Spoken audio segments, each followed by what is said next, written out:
Alors j'ai en main un piège à frelons asiatiques. Ce piège est utilisé par tous les apiculteurs pour piéger les reines de frelons asiatiques au printemps. C'est absolument indispensable pour nous. Les frelons asiatiques se développent à partir du printemps, on ne les voit quasiment pas.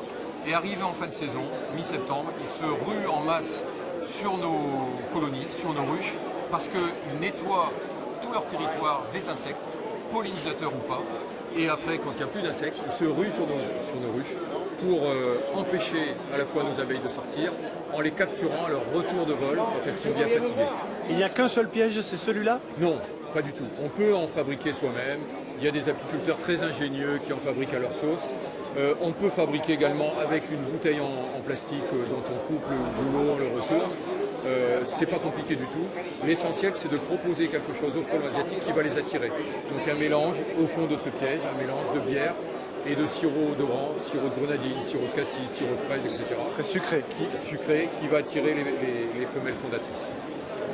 D'accord, Voilà. ça fonctionne. Alors, juste un petit mot pour dire que nous, apiculteurs, sur nos ruchers, on piège toute l'année, mais qu'on appelle la population à piéger à partir du 15 mars. Alors pourquoi 15 mars? C'est pour que les autres insectes qui se prennent malheureusement dans ces pièges, certaines mouches, certains papillons de nuit, aient le temps de développer leur population. Donc un piège ne fait pas plus de mal qu'une mésange qui va nous chasser pour nourrir ses petits. Et on demande aussi à la population d'arrêter de piéger à partir du 1er mai. Nous, on continue, mais la population peut arrêter parce qu'après, à partir environ du 1er mai, les guêpes européennes et les frelons européens commencent à se prendre dans les pièges, donc on ne souhaite pas leur éradication du tout. Voilà. Ça coûte?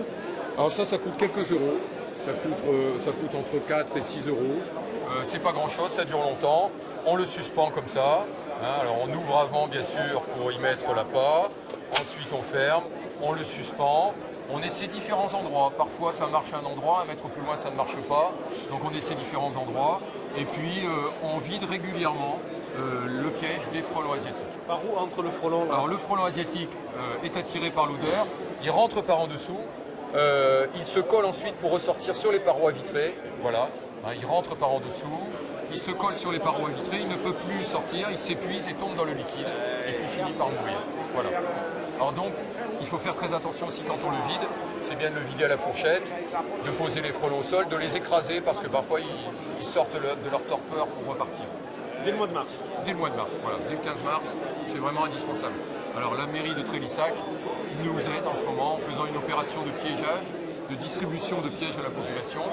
Et comme elle avait fait pendant 3 ans, et pendant 3 ans, ça avait montré que le nombre de nids de frelons asiatiques avait considérablement diminué sur la commune.